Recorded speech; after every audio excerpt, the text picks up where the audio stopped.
Olá, novos e seminovos, velhos e semivelhos, eu sou o Eric Risato e este é o canal O Som do Cassete. E no vídeo de hoje você vai conferir a primeira entrevista do canal. Entrevistamos Cristóvão Neumann, um dos sócios da Spotlight Records. O que aconteceu com a Spotlight? Nessa entrevista, Cris vai falar um pouco sobre a história da gravadora, como uma produtora de eventos se transformou numa gravadora potente na década de 90 e curiosidades do backstage, tanto da gravadora e tanto dos artistas. E não se esqueça de deixar seu like, compartilhar esse vídeo, se inscrever no canal e acionar as notificações. Senta que lá vem história. O Som do Cassete. Cristóvão Neumann. Cristóvão Neumann mesmo. Cristóvão Neumann. Na verdade, tudo começou... Eu moro aqui em Brasília, né, e tudo começou por aqui mesmo, nos anos 80. Eu fazendo um programa numa rádio chamada Manchete FM. Era uma rádio muito boa na época, que era primeiro lugar em Brasília. E tive a oportunidade, a convite de um amigão meu que até hoje trabalha em rádio. Ele hoje é o superintendente da Mix, da rede Mix de rádio, que é o Marcelo Braga. Não sei se você conhece de nome. Uhum. E ele apresentava, né, como locutor e eu mixava. Mixava aqui da casa dos meus pais, onde eu morava, né? E eu fazia esse programa com ele. O começo foi esse, em 1982, isso. 1982. 82. Quando foi em 85, aí depois, né, de ser DJ e tal, desse programa, eu acabei virando locutor da rádio, eu entrei como locutor e tal. Só que o padrão de voz da época era aqueles vozeirões todos. Impostado, né? Impostados e tal. E minha voz, pô, desse tamanho, imagina, hoje eu tô com 53, na época, eu com 15 anos de idade, sei lá. Imagina a voz como é que era. Então, mas mesmo assim me colocaram lá num horário meio que de madrugada, assim, para quebrar o galho. Mas logo em seguida eu fui demitido pelo diretor da Manchete FM, que era o Carlos Sigman, na época. Em 1986, teve um projeto de bandas de rock aqui de Brasília, onde vieram os maiores coordenadores de rádio, né, FM do país. E tive a oportunidade de conhecer o Eduardo Andrews, que tinha acabado de assumir a Rádio Cidade no Rio de Janeiro. Ele que foi o precursor desse novo estilo de fazer rádio mais jovem, de locução mais despojada, na época da Transamérica, né, no Rio de Janeiro, que foi a primeira rádio a ter esse estilo de locução mais descontraída. Foi a Rádio Transamérica do Rio de Janeiro, com o Eduardo Andrews. E a Rádio Cidade, como precursora da locução de FM no país, viu esse novo estilo tomando conta e angariando ouvintes, e eles resolveram contratar o Eduardo Andrews, que quis fazer a mesma coisa na Rádio Cidade. Quando ele me ouviu aqui no ar, em Brasília, ele, opa, vou chamar esse garoto aí. Porque aqui, cara, eu gritava, eu jogava as coisas pro ar, não sei o que, tal, chamava a maior atenção. Aí ele falou, no Rio de Janeiro ninguém está fazendo isso dessa forma, assim. Eu acho que você vai arrebentar. É questão de, sei lá, a gente fazer um treino com você durante uns 6 meses, depois você entra. Cara, em um mês eu já estava no horário nobre da rádio, que era de 2 às 6 da tarde. Massa. Resumindo, foi isso, assim, o caminho de locução. Mas eu nunca deixei o lado de DJ de lado, entendeu? Porque eu vi ali as coisas acontecendo na Rádio Cidade, inclusive o surgimento do Memê, que é o DJ. Sim. O DJ produtor Memê, inclusive o primeiro programa dele, que era chamado Festa na Cidade, fui eu que fiz com ele. Olha, e mesmo você falou que é DJ também, não largou essa veia de picapes, e também você foi empresário também. Sim, mas isso foi depois que aconteceu. Mesmo nessa época de empresário, você abriu mão da rádio e também da picape ou manteve? Deu para Não, manter tudo junto? sempre fiz tudo junto, inclusive até hoje. Nunca deixei. A paixão é o rádio, mas a música, ela te leva para cada lado assim que você nem pode imaginar, sabe? Eu nunca imaginei ser empresário de artista, nunca imaginei trazer bandas para o Brasil, nunca imaginei ter uma gravadora como a gente montou a Spotlight Records nos anos 80. E é isso. Uma coisa puxa a outra, entendeu? O conhecimento que eu tive no rádio me fez pensar em criar eventos. Foi assim que surgiu a Spotlight. Criar Sim. eventos. Ninguém fazia eventos no Rio de Janeiro, você acredita? Não tinha esse negócio de promoters, né? Eventos que eu digo festas menores em boate, essas coisas. Tinha grandes festivais, Rock in Rio, essas coisas. Mas as festas pequenas, lançamentos de artistas, de CD, ninguém fazia, sabe? Engraçado Entendi. isso. A E gente como começou a fazer que, isso. e como que pintou essa ideia de montar uma gravadora, ter um selo, agenciar artistas? Veio de você ou veio também junto dos seus dois sócios? Parece que Spotlight contava com 3 sócios com você, né? Que era o Kaká, o Renê, né? E você. Uhum. Era esse Exato. trio. Mas veja bem, na Rádio Cidade, Ah, nós éramos, os locutores, nós éramos muito amigos. E eu fui para o Rio de Janeiro junto com o Luiz Carlos Júnior, que hoje é o locutor da Sport TV.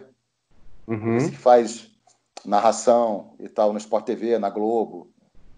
O Luiz Carlos Júnior. sim. Nós éramos amigos aqui em Brasília e fomos juntos para o Rio. E nessa de querer fazer alguma coisa, aproveitando o sucesso que a rádio estava fazendo no Rio, a Rádio Cidade e tal, a gente resolveu montar uma empresa chamada Spotlight. Aí, isso foi uma ideia minha e do Luiz Carlos, juntos. Nós chamamos um terceiro amigo nosso da rádio, que era o Kaká, e montamos a Spotlight Promoções e Eventos, que era isso aqui, ó, esse selo aqui, ó. Sim. Mas olha só, não era Records embaixo, ó, Promoções Sim. e Eventos. Sim. Aí nós começamos a fazer festas no Rio de Janeiro em parceria com as gravadoras. Aí fizemos o lançamento do Zig Zig Sputnik, lembra aqueles malucos ingleses com cabelo espetado? Isso tudo nos anos 80, tá? No finalzinho dos anos 80. Tá. A partir de 88, por aí, quando a gente criou a Spotlight. E aí fizemos o lançamento do New Order, da Tina Turner, do Level 42, Nossa, da Paula Abdul, Pet Shop Boys, que eram as músicas pop dançantes, vamos dizer assim, da época, né? Então vocês trabalhavam em parceria com as gravadoras. Exato. Promovendo esses shows e tudo mais. E as coisas eram tão mais fáceis naquela época que eu pegava o telefone, ligava, e eu me dava muito com um cara chamado Sérgio Afonso. Sérgio Afonso, ele era um gerente da EMI Odeon, da antiga EMI Odeon, que era a gravadora da Legião Urbana e tal. E é inglesa, né? Exato. Da rainha. É. EMI Odeon. EMI, né? É famoso aquele EMI, aquele quadradinho vermelho. Aí nós fazíamos esses lançamentos. Ele me dava os produtos para eu sortear, LPs na época, né? Cassetes. Nossa! Eu pegava apoio com outras empresas de bebida, tipo a Vodka Orloff. Eles patrocinavam todos os nossos eventos, porque eram os eventos que mais faziam sucesso no Rio de Janeiro, que mais paravam o Rio, assim. Só dando produtos daquele artista específico. Então a gente usava 2 boates no Rio, que era a Zoom, em São Conrado, que era do Chico Recarey, e também a Cool Ibiza, em Niterói. Eram 3 boates. E a Babilônia, na Zona Sul, ali no Leblon. Eram as 3 boates que eram do grupo do Chico Recarey e que a gente fazia esses eventos com os produtos da gravadora e aproveitando ainda a divulgação que nós mesmos, os sócios, fazíamos como locutores da Rádio Cidade. Então era perfeito, né? Imagina, eu era o locutor da tarde, o Luiz Carlos da noite, o Cacá da manhã.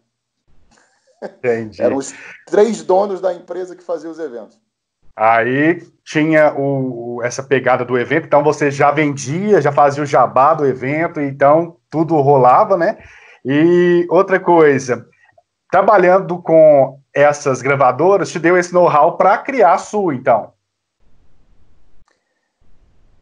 Mais ou menos. Todo mundo, pelo sucesso que essas festas faziam nessas casas lá do Recarey, no Rio de Janeiro, todo mundo queria fazer festas com a gente. Então a gente começou a subir a serra, fazer festas em Petrópolis, Friburgo, Teresópolis, Itaipava, sabe, essas coisas? Sim. Tomou uma proporção absurda. Até ao ponto da gente parar de fazer única e exclusivamente festas e pensar em coisas maiores, como shows, né? Uhum. Aí foi aí que entrou a vontade de trazer artistas internacionais para o Brasil. Quais esses artistas você trouxe para cá? Eu vou te mostrar aqui, tem uns recortes. Ó. A primeira artista que a gente trouxe foi... A primeira artista que a gente trouxe foi essa aqui, ó, a Sônia. Sônia. Listen to your heart. Tananana. Listen to your heart. Essa aqui fez um grande sucesso no Brasil e a EMI ofereceu para a gente uma promoção. Falou, ó, eu dou artista para vocês, vocês fazem toda a promoção. Então, a primeira atração internacional vinda ao Brasil foi a Sônia. Eu vi até algumas fotos no seu Facebook, você entrevistando ela, né, no estúdio da Rádio Cidade. Sim. Que ela era bem famosa na década de 90, e pelo que você falou, já citou, era bem mais fácil, né? Porque hoje você ter acesso a um artista é muito difícil, né? Nossa, não, eu acho que o acesso, eu acho que ficou até mais fácil. Na época, você imagina, sem internet, como é que a gente fazia, né, cara? Sim. E nessa promoção tinha sorteio, então, de single, tinha sorteio de camisa, tinha sorteio, então, de merchandising. A gente tinha uma parceria que era gravadora, rádio, a Pier, aquela marca de roupa na época dos anos 80, Sim. Que era muito grande, que fazia as camisas pra gente, e a Vodka Orloff, que dava bebida, que a gente sorteava alguns drinks lá, e a gente fechava os camarotes para chamar todo o mercado da música na época no Rio de Janeiro para curtir as nossas festas. Todo mundo queria, né? Porque imagina, Boca Livre, opa. Nossa. E você, como você disse, você trabalhou com vários artistas aí de peso, né? E eu vi uma entrevista, eu até comentei com você via WhatsApp, que o Steve B estava num momento difícil e foi vocês que convidaram ele para vir para o Brasil e principalmente para gravar com vocês, né? Que vocês trabalharam com o Steve B, mas nessa época você tinha trabalhado também com o Steve B ou ele veio ser parceiros posteriormente? Depois que a gente fez a Sônia, deixa eu te fazer uma sequência para você entender. Quando a gente trouxe a Sônia, o sucesso foi tão grande de público, que só para você ter ideia, teve um engarrafamento na ponte Rio-Niterói para Cuibiza, que era em Charitas. Parou Niterói. Isso no show de Niterói. A Sônia, na Babilônia, no Leblon, parou a Lagoa. Você deu engarrafamento no túnel Rebouças, só para você ter ideia. A lotação era na faixa de quantas pessoas na época da casa? 5 mil, né?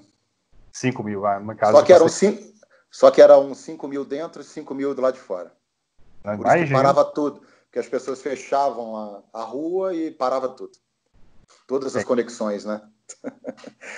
Aí, isso foi em 89. No comecinho de 1990, nós trouxemos o Technotronic ao Brasil. Nossa Senhora, demais. Pump the Jam, Pump It Up. Você pode Você pode. Eu tenho. Cara, eu tô vendo aqui nos recortes, mas está tudo misturado. Aí depois do Technotronic, a gente trouxe. Ó, Snap. Snap, Turbo B, Olha lá. Companhia Limitada. Ó, trouxemos o Snap. Trouxemos Information. Information. Information nessa época veio com Cocan, não? Veio só? Não, o Concan também nós que trouxemos. Sim. Cara, a gente trazia tudo. E todos esses grupos que você via na televisão, praticamente 90% eram nossos. Ó, Steve B. primeira vez que ele veio. Olha os convites, como eram. Nossa. Que relíquia. É, cara, eu tenho tudo guardado. Olha lá, as matérias que saíam direto. Sim. É, o Steve B. Olha. Que clipe, hein? É. Aí, aqui que começa a história. Olha isso. Olha o que está falando. Tá lendo? Steve B chega no Rio para fundar selo. Exato. Então aí começou.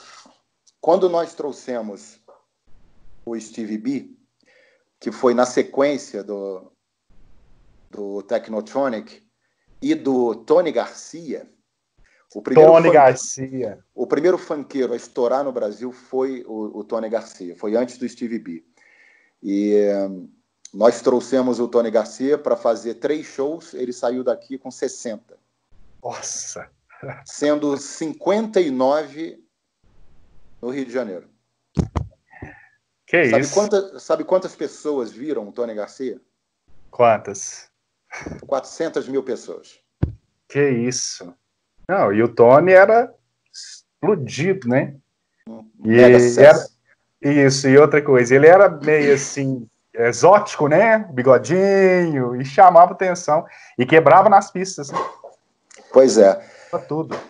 Aí nós fizemos um show numa comunidade onde o traficante lá da área, o dono do morro, depois do show do Tony Garcia, falou assim: cara, eu queria te agradecer muito.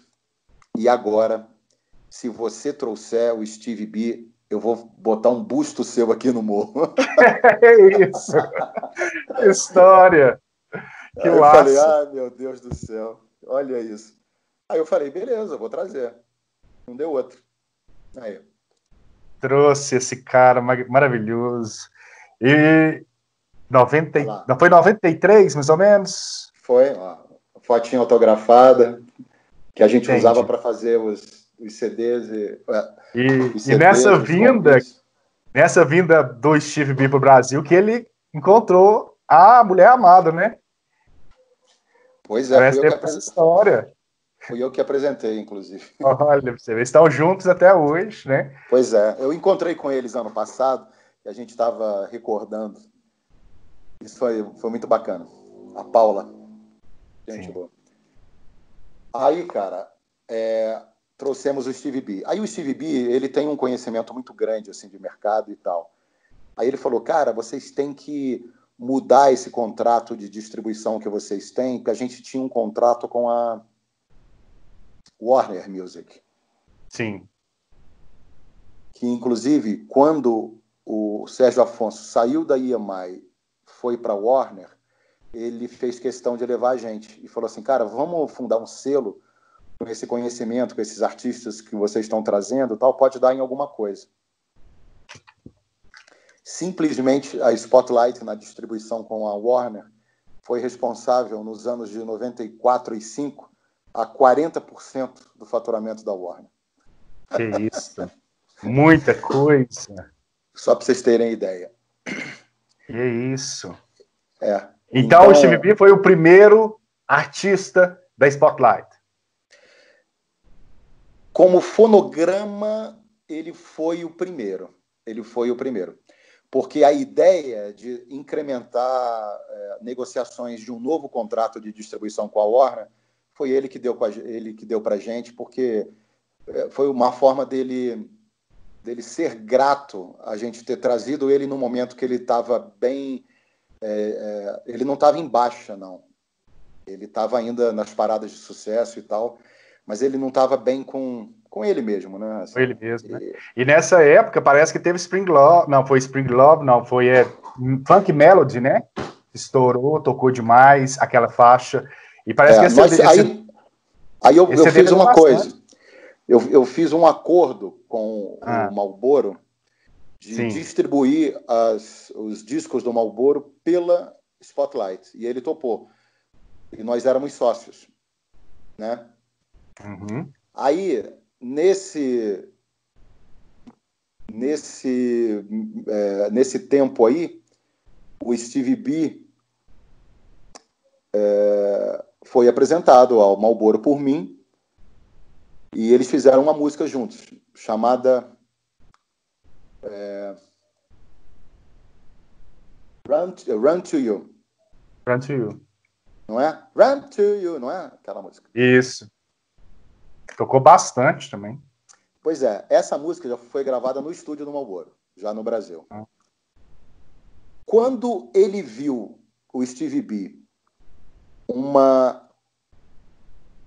um nome sendo dado àquele movimento do freestyle no Rio de Janeiro, quando ele viu o sucesso que fazia as coisas aqui no Brasil, ele chegou para mim e falou, cara, eu vou fazer uma música chamada Funk Melody, que foi um nome Sim. que não foi ele que deu. Quem deu esse nome foi o Tony Garcia. Foi o Tony? Que se intitulava The Godfather of Funky Melody, né? Você pegar os selos dos discos do Tony Garcia, tem lá. Mixed, Arranged by... ele era todo... Dr. Bababá, the King of... Dr. Edith. Dr. Edith, não sei o que, bababá. E mal pergunte, te cortando, Cris, deixa eu te perguntar, tinha uma rivalidade entre os dois ou eram amigos, o Tony e também o Stevie B? Como que era a relação? Não tinha não, porque o movimento, os dois eram responsáveis por quase 80% do movimento. Eles eram muito fortes, né? Era uma coisa absurda, cara, absurda. Os dois entraram para Spotlight, vocês também distribuíram? Sim, nós que lançamos tudo do Tony Garcia e do Stevie B. Na verdade, a Seed Records lançou o primeiro álbum do Tony Garcia, porque nós não tínhamos ainda o acordo com a Warner. Sim. Mas nós que intermediamos do Tony Garcia com a Seed para se lançar o LP. Já o segundo e os outros, nós que lançamos. E nesse meio tempo também teve um grande sucesso no Brasil, que foi o W, também, que teve o dedinho de vocês, né? Pois é. O W foi o seguinte, logo depois do Stevie B, a gente trouxe o Ice MC ao Brasil. Maravilhoso. Em 91. Inclusive, Essa ele veio época, aqui em Brasília. Cinema, que estava estourado, ou foi depois disso, né? Era Cinema e Easy. Easy to Remember. Easy. Finíssimo. Quem cantava aquele Easy to Remember era um cara chamado Robix. Que era o produtor do Ice MC. Sim. Aí, conversando com ele aqui,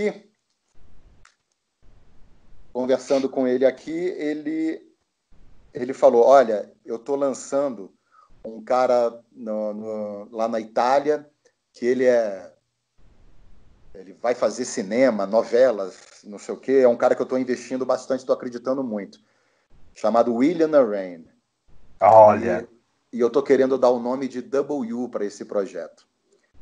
Eu estou lançando ele, estou lançando músicas novas do Ice MC e vou lançar uma mulher também em parceria com o Lee Merrill, que é um produtor italiano, chamada Corona. Sim, Olga Maria de Souza. Exatamente. Aí eu falei, opa, me interessa sim. Manda para mim o disco. Ele mandou um vinil para mim. Quando eu ouvi, era a regravação do Please Don't Go. Eu falei, pô, que legal, não sei o que. Tá. Sim. Cara, Eu era locutor da Rádio Cidade, eu levei ele na Rádio Cidade e a gente começou a tocar a música. Aí começou a história do W no Brasil. Entrou pra trilha sonora do Despedida de Solteiro, né? É. Olha a credencial do Technotronic. Nossa, que isso, que relíquia. Offset, né? É. Olha lá, olha lá. Olha só. Que coisa, gente. Que época, hein? Até emocionado. Era uma loucura. Olha o anúncio do jornal. Sim. E nessa época... A foto autografada. Essa época, o Technotronic não tinha a... No caso, era a Fake, né? Que tomava frente. Não, cara. Não era... Porque é o seguinte, o nome Technotronic só podia ser usado por esse Technotronic que a gente trouxe. Sim. Que são esses dois aqui. Sim. Ó, tanto que saiu na época a matéria, enfim, o verdadeiro. Porque a vocalista das músicas, que era a Yakid Kay, ela brigou com o produtor lá fora e saiu fazendo turnê pelo mundo. Então tinham dois Technotronics. Entendi. Só que o Technotronic oficial que podia usar o nome era esse aqui. Olha lá. Esse aí que tá no clipe, né? Que foi no Faustão, que também tá no clipe, não é? Essa também é a vocalista do clipe. Eu acho que sim. Depende de umas músicas específicas, sim, mas da Pump Up the Jam, por exemplo, não. Aí era a Yakid Kay. Uhum. E ela veio ao Brasil. Aí foi uma confusão, cara. Putz. Mas eu lembro. Mas foi tudo certo. Aí, cara, o ICMC veio ao Brasil, a gente ficou conhecendo o Robix e ele ofereceu esses produtos que 2 anos depois se transformaram nos maiores fenômenos da dance music na Europa. E era tudo nosso no Brasil, exclusivo. Não, e principalmente o W, né? O W fez tanto sucesso que acabou que o William tá muito mais brasileiro do que eu, né? Olha aqui, ó. Esse é o anúncio do primeiro show do W no Canecão. Que isso. E a banda, o restante da banda, como tecladista, eram brasileiros ou era de fora? Que o Maurício Manielli fazia muito... Não, som. Isso aí foi depois.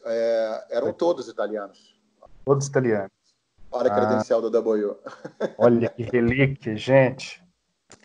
Que isso. Olha isso. All Access. Spotlight. Não. E vocês coordenavam tudo? Distribuir as credenciais? Sim, tudo com vocês. Aí, cara, era assim, a gente chegou ao ponto, cara, com a Spotlight, de trazer 5 grupos ao mesmo tempo para turnê. Tão grande que o negócio ficou, né? Trouxemos Undercover. Sim. W.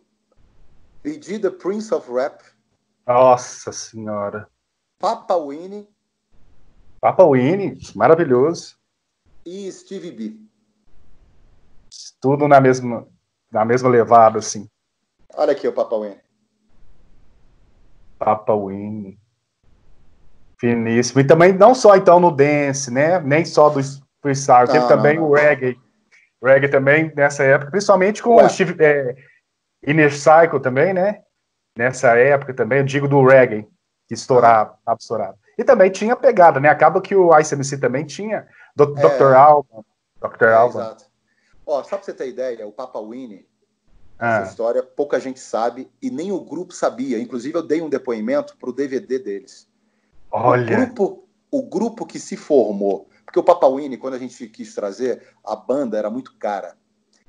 Aí nós convencemos, porque ele queria muito conhecer o Brasil, nós convencemos ele a vir para o Brasil sozinho e a gente montar uma banda aqui.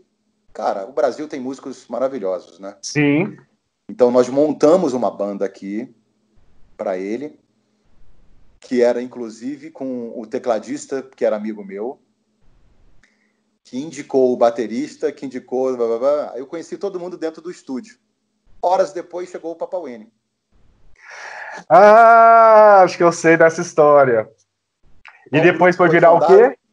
O Rapa. Foi virar o Rapa. Que coisa, hein?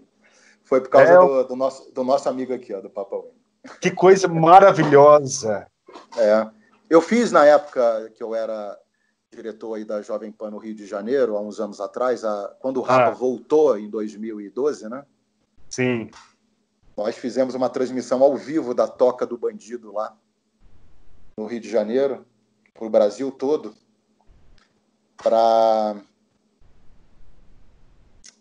E quando eu cheguei, só tinha o Marcelo Lobato como original, né? Aí o Lobato, galera, vocês têm que conhecer esse cara aqui, ó. Se não fosse ele, a gente não estaria aqui. Isso, olha para você ver, gente. Então tem seu dedo também. Mas e quando depois... fala, esse cara aqui, fala assim em Spotlight, tá? Eu sou uma das vozes, né? Sim. Mas eu que ficava mais à frente desses contatos e tal, mais do marketing. Olha o ICMC aqui. As fotos de divulgação na época. Que massa, gente.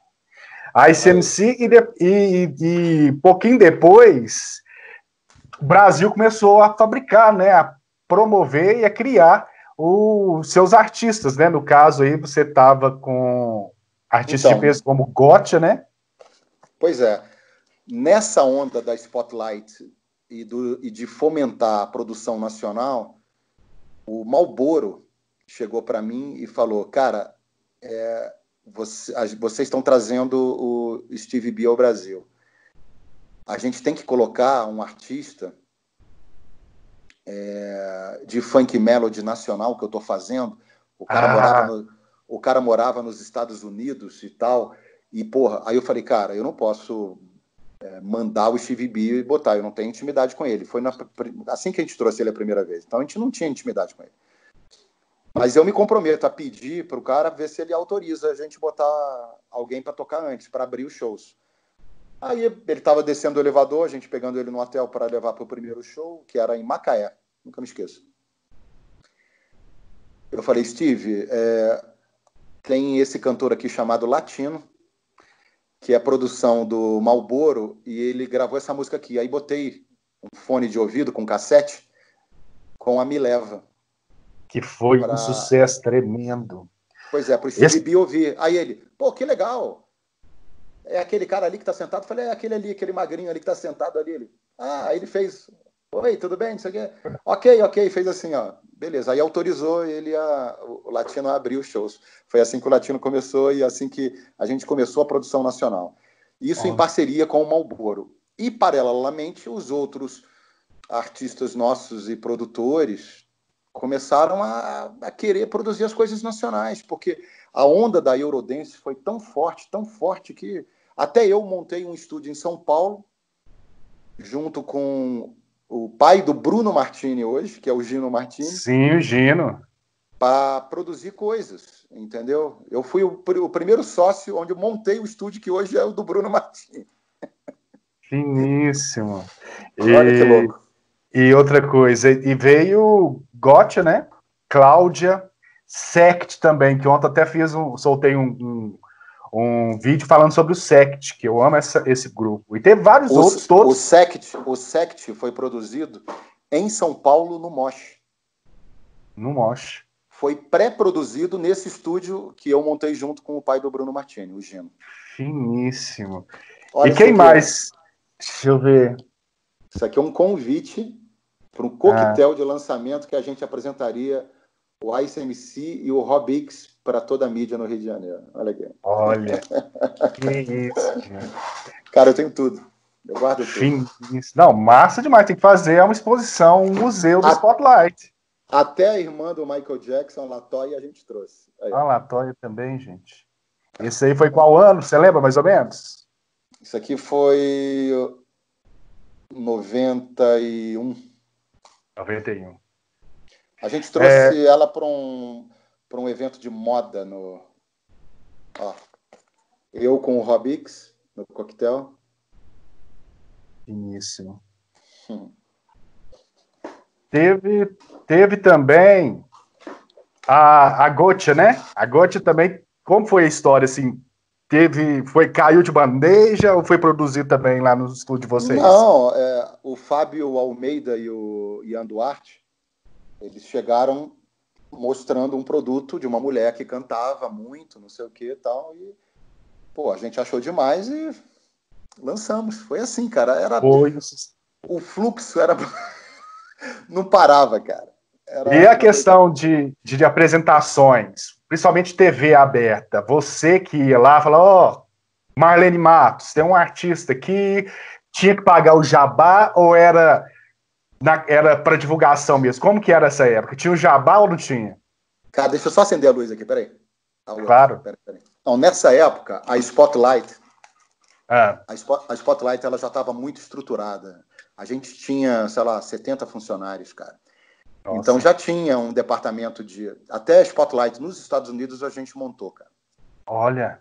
A gente tinha 8 funcionários nos Estados Unidos, num prédio que é na frente do Bar Harbor, ali, que é onde é feito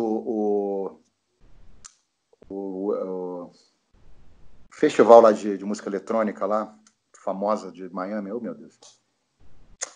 Bom, é bem na frente do escritório, inclusive. Ó, a gente aqui com o ICMC na central, ó. Início.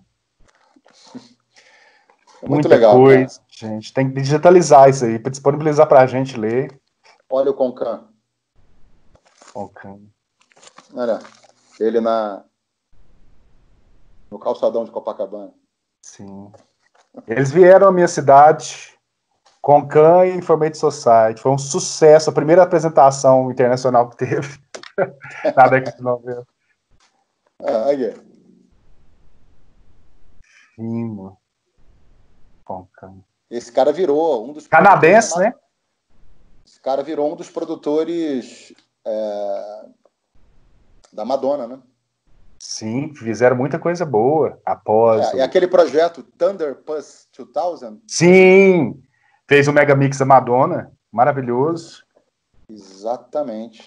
E também acho que foram eles que fizeram o remix do It's Not Right, But It's Okay, que virou a versão original da Whitney Houston. Exatamente. Tem uma história muito engraçada desse cara, que na apresentação deles em São Paulo, eu tinha marcado com eles 9 horas da noite no hall do hotel pra gente ir pro show.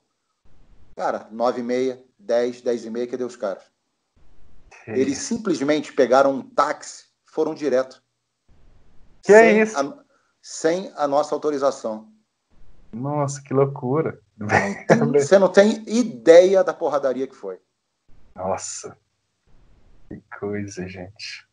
Ó, a credencial do Tony Garcia. Olha que massa. Tony Garcia que desapareceu. Você tem notícia dele? Sabe o que aconteceu? Tenho. Ele veio aqui em Brasília há 2 anos atrás. Desapareceu. Mas tá lá. Cara, eu falo assim, desapareceu das redes sociais, não tá no Facebook, no Instagram e no YouTube. Digo assim. Agora, a notícia mais... Olha isso, Jornal O Dia. O terror da galera. Steve B, Tony Garcia. Tony Garcia, Reinaldo e Reinaldo. Os vocalistas. Isso, Reinaldo. Olha o que saía de matéria, cara. Olha isso. Finíssimo. Eu vou digitalizar isso tudo e vou postar, cara. Faz isso mesmo, porque é muita história, muita coisa. E vocês também, vocês faziam muitas coletâneas, né? Principalmente da Rádio Jovem Pan, Rádio Cidade e tudo mais. Sim, partindo corações. Olha. Tiana e Naeja. Baby now and forever. E falando agora sobre as coletâneas, era você quem que ficava por conta de selecionar e como que as gravadoras, os selos, andavam para vocês? Era fácil, era um catálogo, vocês pagavam por música? É uma curiosidade. Ou você pagava uma quantidade X para a gravadora e disponibilizava o que você queria? No caso, a questão internacional. Ó, só para você ter ideia, o selo do Robix, que era o DWA, Dance World Attack, era um label deal nosso, era exclusivo. Então, tudo que o Robix lançava, nós tínhamos os direitos exclusivos para o Brasil. Sim. Isso você está falando de W, ICMC, Corona, Alexia, Netzwerk, Send Me an Angel. Alex. Sim. Alexia, maravilhosa. Alex começou cantando com a ICMC, tocou também cantou com W e lançou um CD pela Spotlight, tanto é que tem o seu nome no CD, tem o do René e do Kaká nos agradecimentos. Exatamente, era um label deal com esse selo, então tudo que eles lançavam na Itália era exclusivo nosso para o Brasil. As músicas separadas, os singles, que não eram label deal, nós comprávamos avulso. Então a gente recebia música do mundo inteiro. Se você fosse no escritório de São Paulo, que era ali no prédio da Jovem Pan, na Paulista, e no Rio de Janeiro, em Copacabana, você não conseguia andar de tanto vinil, CD que tinha espalhado para tudo que é lugar que a gente recebia dos caras. Todo mundo queria lançar no Brasil. Todo mundo queria lançar no Brasil porque o Brasil era o maior mercado, cara. Sim, principalmente as coletâneas, né? Era coletânea toda semana sendo lançado uma Spotlight, juntamente com Paradox também, e Building. Exatamente. A Building acho que não lançavam, né? E era uma febre. Ditava o que tocava nas rádios e ficava aquela febre. Tinha a questão de colecionar, né? Também. Exatamente. E tinha sequências e tudo mais. E você sabe, tem a ideia de qual foi o CD, o álbum, né? Que mais vendeu da história da Spotlight? Qual foi o CD? Foi o DJ's Parade 2. DJ's Parade. DJ's Parade 2, que tinha a Corona, Rhythm of the Night, tinha DJ Miko, tinha... WhatsApp. Cara, era só sucesso, né, cara? A gente pegava tudo, né? Não, com certeza. Olha o começo aqui, ó. Monstros da Rádio. Começo, então, da Spotlight foi com vocês três. Então, aí tá você... Quem tá aí nessa foto? Eu, Kaká e Luiz Carlos. Luiz Carlos. O René entrou já numa fase posterior, entendeu? Então, o Luiz Carlos, então... A gente pode citar aí como um dos fundadores. O Luiz Carlos fez parte do início da Spotlight. Ó, entendi. A gente representava no Brasil esses grupos todos. Ó. A gente tinha exclusividade deles todos. Ó. Que lista imensa. Olha aqui, ó. Olha isso. Hot. This beat is hot. BG, né? BG, the Prince of Rap. Nossa. This beat is hot. Get to the rhythm. Os caras muito bacanas, trouxemos eles também. Trouxemos o When in Home, The Promise. Pequenos. Tava estourado. Olha lá. Home. Finíssimo. Esse aqui, ó, foi o anúncio. When in Home. Olha lá, na Hollywood Disco Club, no Rio de Janeiro, em São Gonçalo. Olha lá, a foto oficial deles, da gravadora. Uhum. E deixa eu te perguntar, Cris, você falou que tinha muito, né, recebia muita coisa. Você tem uma coleção imensa? Você tem uma coleção ainda? O que foi? Tem algum estoque da época da Spotlight ou não? Você não é apegado? Tenho tudo. Tá aqui, inclusive. E se eu quiser comprar algo, só no sebo mesmo, vocês não tem nada, nenhum estoque,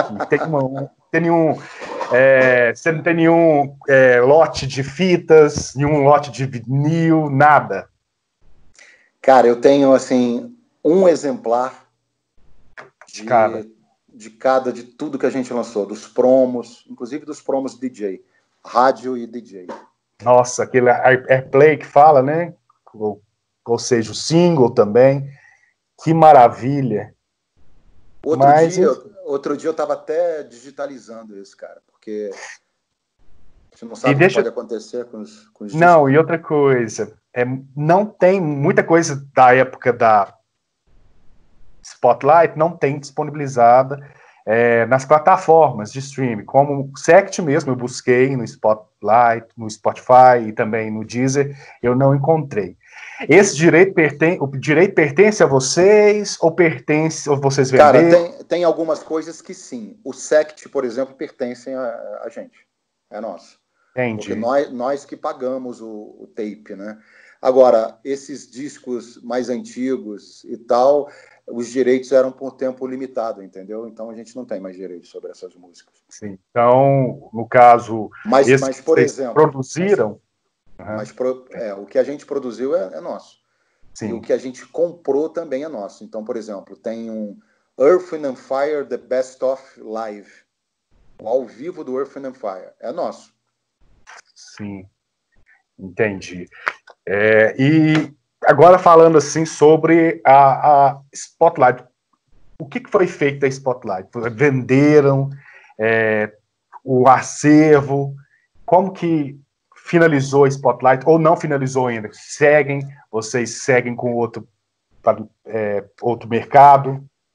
A Spotlight ela finalizou em 2003. 2003. Ela foi uma gravadora de 1988 a 2003. E teve uma incorporação, a questão assim dos direitos, ou vocês continuam mesmo com o direito, como você disse aí? Futuramente, não sei, com a volta do vinil, tem algum projeto assim? Ou até mesmo nas plataformas? Não. Cara, muito pouco material a gente tem direito sobre eles. Mas, por exemplo, assim, as coisas nacionais que nós lançamos, tipo o álbum do Bob Rum, Cidinho e Doca. Cidinho e Doca foi lançado por nós. Eu só quero GG. ser feliz. Não, sim. Esse aí foi. Quem que Eu é só esse? quero ser É feliz. ser Para, feliz. também, tudo nosso. Mas, inclusive, a ideia do Parapapá foi numa reunião nossa na Spotlight. Vou te contar. Os meninos foram chamados para fazer o programa do Gordo, do Jô Soares, no SBT, ainda na época. Uhum. Só que a produção queria que eles cantassem 2 músicas. Então eu chamei os meninos, chamei os 2 na Spotlight e falei, a gente tem que fazer uma música. Pô, mas nós não somos compositores, a gente não sabe, essa música é de uma outra pessoa, o Eu Só Quero Ser Feliz e tal, blá, blá, blá. Eu falei, não, mas tudo bem. Vamos fazer uma coisa. Eu vou dar uma referência internacional para vocês. Vocês pensem, conversem com os amigos lá que escrevem, lá na Cidade de Deus, onde vocês moram, e depois vocês vêm aqui. Quando tiver uma segunda música, eu dou o ok para o programa do Jô e vocês vão fazer. Porque foi o primeiro funk mesmo a sair do Sim. Rio de Janeiro, foi o Cidinho e Doca, sem dúvida. Sim, Isso antes de Claudinho Bochecha e tudo. Sim, e outra coisa, a gente falando aí sobre essa questão de preservar, porque depois de anos, essa música, o Cidinho teve o destaque novamente com a Tropa de Elite, né? E colocou essa música em evidência até para uma outra geração, né? Que não chegou a viver esse início da década de 90. Pois é, exatamente. Agora, a ideia dessa música foi muito engraçada. Aí eles foram, eles ficaram esperando, não sei o quê, aí entrou o DJ MP4, que era nosso.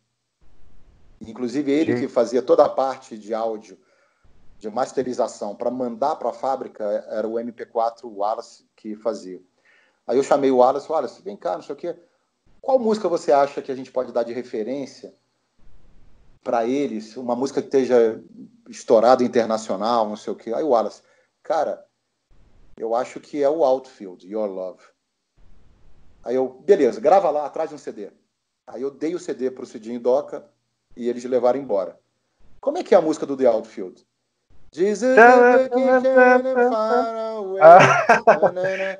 Bicho, Então foi essa a inspiração. O que eles fizeram? Só botaram o Parapapapá em cima, cara. Olha pra você ver. Jesus and vacation far away. Olha pra você ver. Muito massa. Que história é essa, hein? Foi assim que surgiu o rap das armas. Que isso, gente. E como se diz, foram os percussores mesmo aí do funk, voltaram a ter destaque no Tropa de Elite, e também nos estádios, né? É uma coisa atemporal e virou um clássico, né? É um Exatamente. clássico. E outra coisa, Cris, deixa eu te perguntar, qual é o álbum, qual que é a produção da sua época de Spotlight que você fala assim, não, isso aqui eu tenho o maior amor, se for para escolher o top 10, as que vem primeiro. O release, o álbum, assim, que você fala assim, tem muito orgulho disso.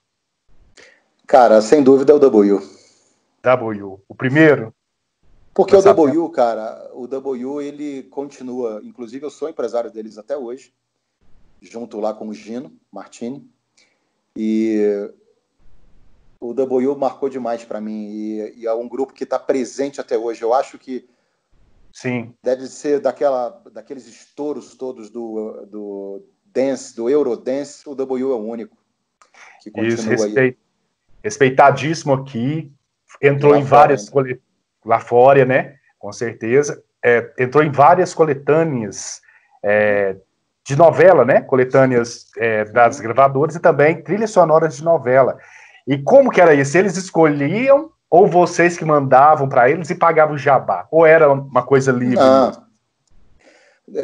Sempre quando a Som Livre, que é a empresa da Globo, a gravadora da Globo, queria alguma música, eles pediam, tem algo novo aí? Não sei o quê. A gente mandava as músicas que a gente achava e eles escolhiam. Para mim tinha algo assim que você precisaria de pagar para ter um artista destacado. Era assim com essas músicas internacionais, com as produções nacionais.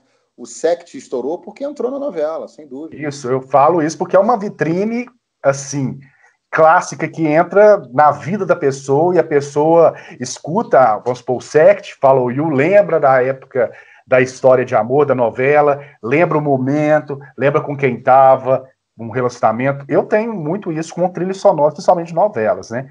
E tem essa questão de colecionadores também. Então, para mim, era uma coisa mais fechada, né? Então, acaba que era até mais fácil. Eles escolhiam e dava tudo certo. Você teve muita coisa, né? Principalmente o W teve muita coisa nas trilhas sonoras, né? Exatamente, bastante.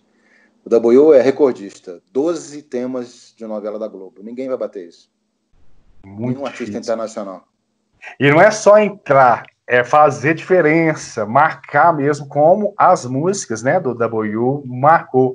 A gente começa lá com Please Don't Go e era uma coisa maluca. A novela foi muito sucesso, acho que até a novela das 6, mas mesmo assim teve um peso tremendo. Malhação também entrou. Seriados. Mulheres de Areia. Mulheres de Areia. A She's Beautiful foi número 1 no Brasil por causa da novela na época, que eu não me recordo agora o nome. Você entra aí, tá um pouco ultrapassado, mas depois você vê no YouTube, bota W Video Release, que inclusive a locução é minha também, aí ali você vai ver um pouquinho da história da W. Finíssimo. E o W tá aí sempre fazendo, tá dividido, né, entre Europa e Brasil, né? Exatamente. Ele mora lá e cá até hoje, assim. Foi o único que vingou mesmo, foi o W. Isso, e também tem um pé brasileiro lá, né? Tem o Gino também, que fez parte, né? Abraçou o projeto. O Gino é um membro do W desde 94. Então, você pensa... Começou como músico e hoje é sócio, empresário junto. Isso, e a agenda que não cessa, né? Que não acaba mais. É casamento, é revival, é festivais, Lollapalooza. Exatamente. Tocaram lá, se apresentaram, né? E agora eu vou tentar, no segundo momento, conversar com o Kaká e também com o Renê, quem sabe até com o Luiz, que eu não sabia da existência do Luiz. Porque eu acho interessante que a gente tem que manter viva essa história. Spotlight fez muito sucesso, né? Com o que lançou, acho que todo mundo tem um item com o selo da Spotlight em casa, na sua coleção. E eu estou muito feliz, né, com essas informações. Eu acho que tem muita coisa ainda para a gente se aprofundar, mas eu queria que você falasse um pouco sobre você, né, no caso, sobre o Cris, porque agora você está na Jovem Pan, né, fazendo um trabalho belíssimo e ainda também com o dedinho na Dance Music e atualizando a galera. e fazendo o que você gosta, né? Que é ser DJ. Exatamente. Cara, eu sempre tirei casquinhas como DJ. Por exemplo, praticamente ninguém deve recordar, mas durante 4 anos era eu que fazia as férias do Memê quando ele saía de férias na Festa da Cidade, na Rádio Cidade no Rio, no auge da Festa da Cidade. Eu que fazia, sempre. Fiz 4 anos. Eu tinha um programa de dance diário na Rádio Cidade chamado Hot Mix. Era todos os dias, segunda a sexta, né? De 5h30 às 6. Era meia hora ali mixada. Eu mixava nas mesmas picapes que o Memê fazia a Festa da Cidade. Isso. E hoje você, então, tá com esse programa. Você também trabalha com as bandas, né?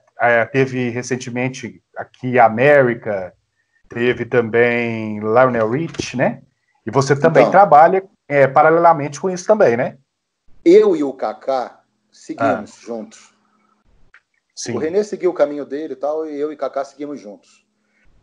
Quando acabou a Spotlight em 2003. E eu e Kaká montamos um outro selo chamado Up in the Air. Aí nós lançamos as coisas todas em parceria com a Ação Livre do Latino, Ah, sim. junto com a EMI. Então, Festa no AP, a Renata, todos os grandes sucessos do Latino foram todos lançados por nós. Ah, então já foi já com a Up in the Air. Eu e o Kaká, que é meu Luca sócio até também, hoje. vocês Que é tiveram meu sócio até participação? hoje. A Luca também foi criação nossa, 100%. Luca fez um sucesso tremendo. 18 países. 18 países, maravilha, e tocou demais. Eu lembrava muito até a Shakira, né? Até o sucesso que a Shakira fez A Luca foi em nessa primeiro época. lugar na Alemanha, cara. Na Alemanha, não, a música é maravilhosa e a produção nem se fala. A maior rede de rádios da Alemanha, a SWR3, mandou correspondentes para o Brasil para entrevistar a Luca. Olha, para você ver. A BMG alemã contratou a Luca como artista principal. E como que foi essa garimpada da Luca? Como vocês conseguiram Cara, garimpar? a Luca, o produtor, o Sandro Taus, chegou para mim e falou: Cristóvão, tem uma menina que eu quero te apresentar que ela acabou de sair do Fama, foi desclassificada na TV Globo. Ah, sim. Mas ela canta pra caramba, cara. Eu queria que você conhecesse. Só que eu não tive oportunidade de ir no estúdio, que ele morava muito longe. E na época eu estava empresariando do Latino. Aí eu cheguei pro Latino. Aqui embaixo, a gravadora já era em outro lugar, na Barra, a Up in the Air. Aqui embaixo tem uma menina que tá cantando, que eu queria que você visse também. Pô, vamos lá comer? Quando a gente entrou, tinham 10 pessoas, cara, e a mulher lá cantando.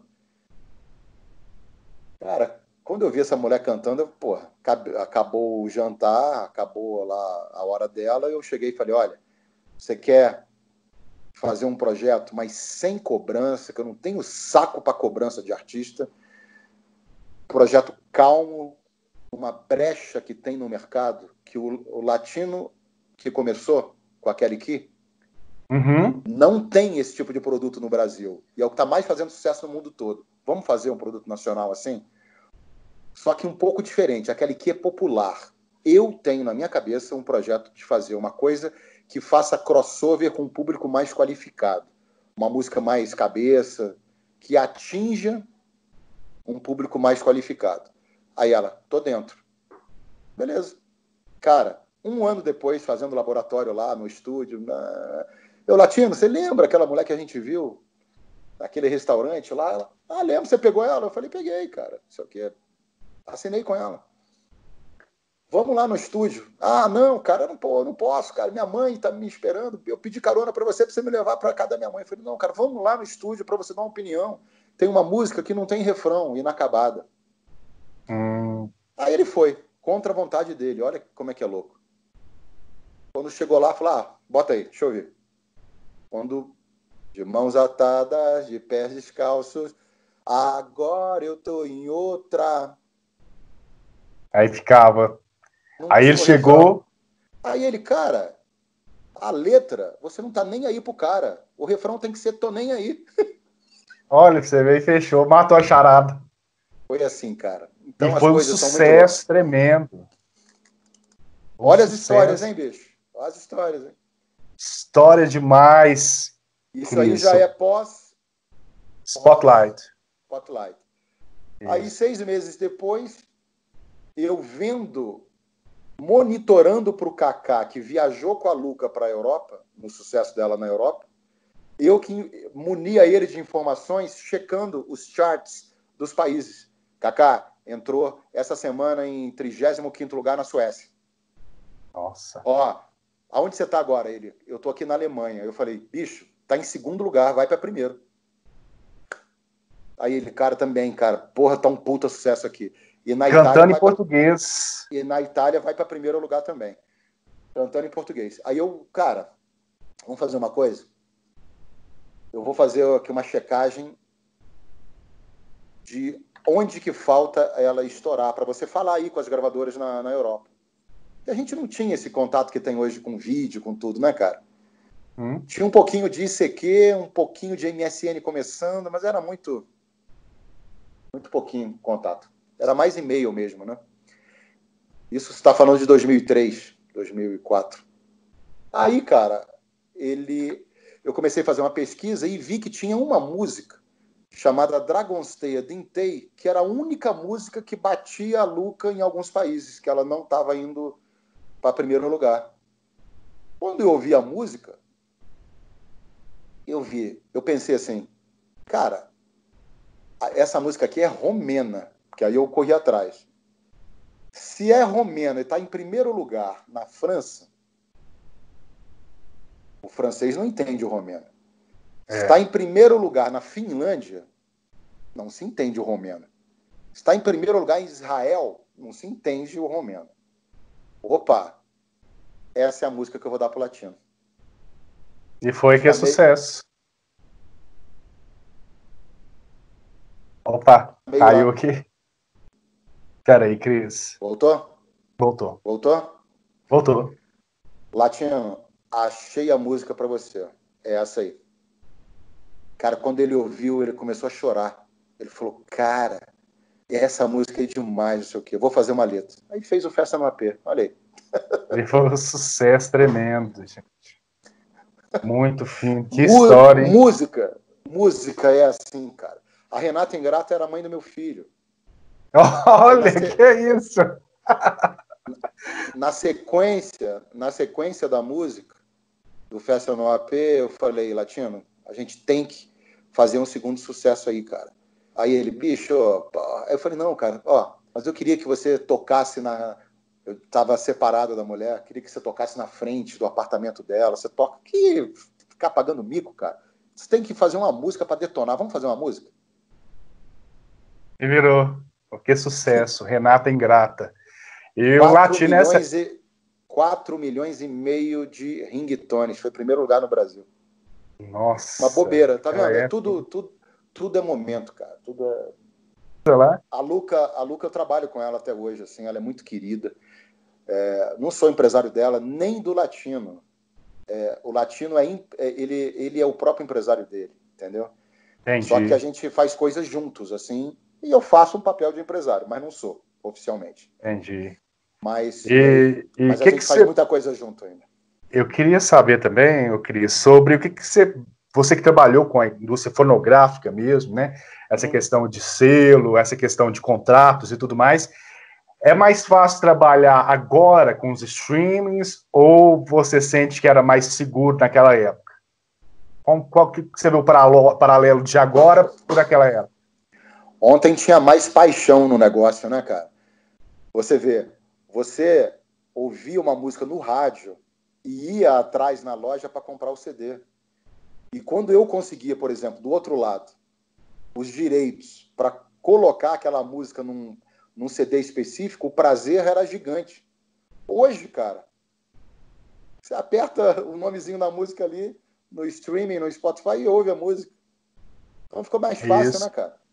Com certeza. Ficou mais fácil, mas tem essa questão da paixão, né? Essa questão de, como eu tenho CDs de 20 anos atrás, 30 anos atrás, e coloco para escutar, e significa que faz parte da minha história.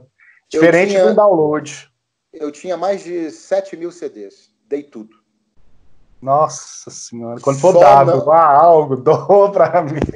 Já dei tudo. A única coisa que eu não dei foram os CDs do Spotlight, porque faz parte da minha história. Com certeza. Né? Estão aqui, Eu acho que separadinhos. Boa parte deles, no meu Facebook, eu digitalizei ali. Você chegou a ver ou não? Sim, cheguei a ver alguns, vi de como você não só trabalharam com o freestyle e também com o reggae, ou com o dance, Eurodance. Eles também tiveram os artistas de reggae, pagode, pop rock. Axé, produtos de rock. É legal, cara. A gente lançou aquele vocalista do Man at Work. A gente lançou o disco deles. Lançamos o Spy vs Spy. Cara, muita coisa. Tudo que a gente encontrava pela frente que tinha direitos, a gente abria o leque. Mas o foco era o freestyle carioca e o Eurodance, que era São Paulo praticamente. Eu cuidava do escritório de São Paulo. Em São Paulo, a gente teve um momento que nós nos unimos com a EMI e o Odeon e montamos um selo chamado Dance Vision, porque a EMI tinha 25 selos de dance music na Europa. E não lançava nada. Olha. Aí nós passamos a lançar pelo selo chamado Dance Vision. Cris, outra pergunta de fazer, quais foram os locais, né, os endereços aí dos escritórios aí da Spotlight? Por onde vocês passaram em São Paulo? São Paulo era na Avenida Pan, né? Era na Avenida Paulista 805, né? 845, acho. Acho que é. No 6º andar, a gente tinha 4 salas lá. E isso era uma filial, né? A matriz era no Rio de Janeiro, no prédio da igreja ali na Nossa Senhora de Copacabana. Então, até esse contato com a Jovem Pan era fácil, era só subir alguns andares. E, querendo ou não, a Jovem Pan foi muito parceira, né? Eu levava esporro no 14º andar e dava esporro no 6º. Entendi. Eu sempre administrei muito bem isso, de você ser gestor de equipes grandes e ser funcionário também. Isso, você tem um network assim. Nunca me importei, magnífico. Nunca tive essa frescura. E nos Estados Unidos a gente tinha esse escritório lá também, que era em downtown, no centro ali, né, de Miami, que era no prédio do World Trade. É um escuro que tem uma antena grossa assim de FM. Se você pegar o centro de Miami ali, você vai ver. É uma antena grande. Era ali no 17º andar. E outra coisa, deixa eu te perguntar. Tinha outras gravadoras, né? Olha aqui. Olha, pra você ver. Quem que é essa? Karina? Não. Não, é você. Era uma menina da MTV. A matéria. DJ BJ. Os locutores que seduzem pela voz. Isso é você, então. Isso saiu na Ele e Ela, na época. Finíssimo. Karina também vocês lançaram, né? Também.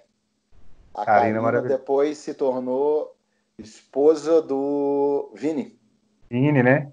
Finíssimo, também fez baiano sucesso. E aí, outra coisa. Eu saí de gravadora e parti para rádios, entendeu? Aí eu fui diretor da Jovem Pan no Rio de Janeiro por 2 fases. Fui depois da Jovem Rio, quando saiu a Jovem Pan e virou Jovem Rio. Aí assumi uma rádio da Globo, que era a 98. Aí eu fiz também um trabalho para o Sistema Globo, que era a montagem do portal de música da Globo na internet, chamado Rádio Clique. Rádio Clique. Então você teve o seu dedo também lá. Então você fez a seleção. A seleção, no caso? Não, tinha uma equipe vasta e eu coordenava aquela equipe ali, cada um dentro de um segmento. Eram 34 canais de áudio. Hoje, esses canais são usados na NET e na Sky. Esses canais de áudio foram os canais criados por nós na época, em 2001. 2001, você vê na hora, quando estava começando essa questão da rádio, né, a TV e tudo mais, que massa. E muita gente não sabia dessa informação. Pois é. E tem o seu dedo lá.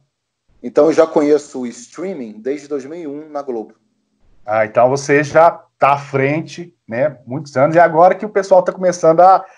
Agora não, né? Tem um tempo que o pessoal está começando a se posicionar aí, né? E é o futuro, né? Não tem como a gente ficar preso ao CD físico. Mas a realidade não era para a época. Hoje em dia a coisa é mais pé no chão real, porque a internet está mais rápida e as condições para se fazer o streaming são maravilhosas. Antes ficava aquele buffering, lembra? Sim, matava de raiva. Matava de raiva, o negócio não entrava. Então, isso, a Globo nessa se antecipou demais e o streaming para a época não era ainda a realidade. Mas ficou aí. Para a Rádio Clique ficaram os canais da NET da Sky.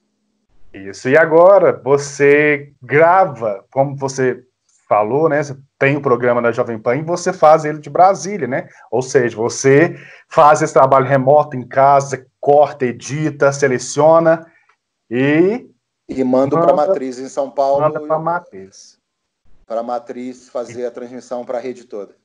Então, bem antes da quarentena, você está trabalhando com o home office. Para a Jovem Pan, sim. Eu fui diretor de São Paulo, da Jovem Pan, de 2008 ao comecinho de 2010. Entendi. Depois, para não perder o vínculo com a Jovem Pan pela história que eu tenho com a rádio, eu faço isso aí curtindo bastante, porque eu curto muito fazer. Sim, e continua se atualizando, né? Isso que é bom, né? A gente continuar atualizando e não ficar preso só ao passado, abrindo também, trabalhando com o que há de novo, né? Podia deixar também para os nossos seguidores, nossos inscritos, mais informações, para quem quer conhecer melhor mais sobre o Cris. @DJ Neumann Oficial. DJNEUMANN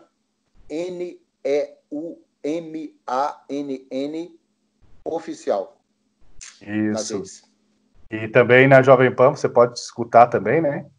Então, todas as quintas, 11 horas da noite, para o Brasil todo. Ou no aplicativo ou no site. Então o Cris está aí na ativa, trabalhando muito, né? Apesar da Spotlight, depois disso já veio vários outros projetos e continuam aparecendo aí, né? Continuam. O velhinho tá aí ainda. O velhinho está muito sacudido, homem. Você está muito sacudido.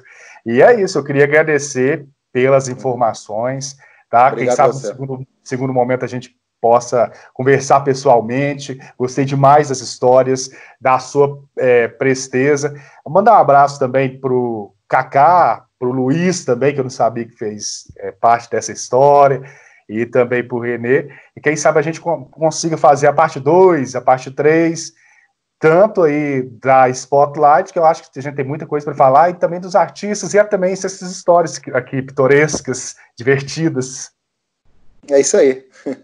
Obrigado, viu, cara? Foi legal o papo aí com você. É sempre bom a gente...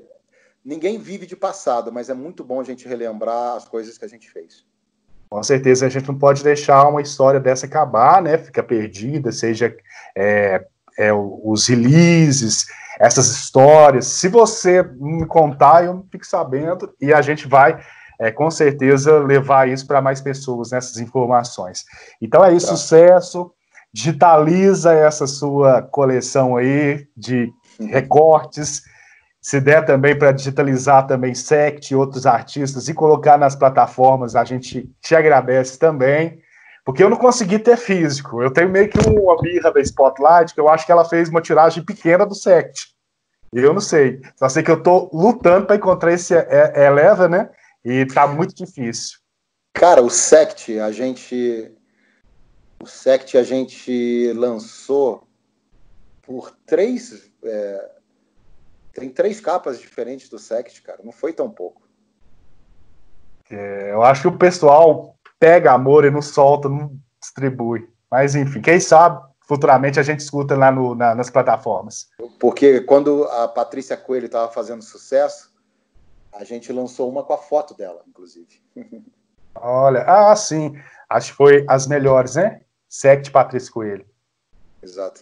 E mal lhe pergunte, o que aconteceu com o Sect? Diferente da Gotcha, né? A Gotcha foi do jogo. Cara, o Sect, na verdade, acabou porque os irmãos, o Tchorta e o Gui, que é o Gui Borato, produtor famoso, sim, que ele se tornou, parece que eles não se falam, tal, brigaram, não sei. Ah, entendi. Mas também teve aquilo, porque na época eles fizeram poucas apresentações, não tiveram um videoclipe, assim como a Gotcha teve, do Breakout, do No One to Answer. Não, cara, o Breakout teve. Teve, não, mas eu falo o Sect não teve nenhum. Ah, o Sect não.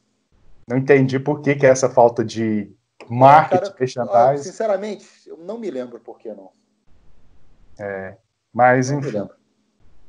Então é isso, Cris. Brigadão pelas informações, tá? Vou editar bonitinho essa nossa entrevista, subir, se possível, nessa semana. E muita gente pediu para fazer um vídeo, né? Falar mais sobre a Spotlight. Mas achei melhor conversar com você, porque ninguém melhor para dar informações do que você. E quem sabe também a gente consegue conversar, bater um papo também com o Kaká e com outras peças aí da Spotlight. E sucesso, tá? Tá bom.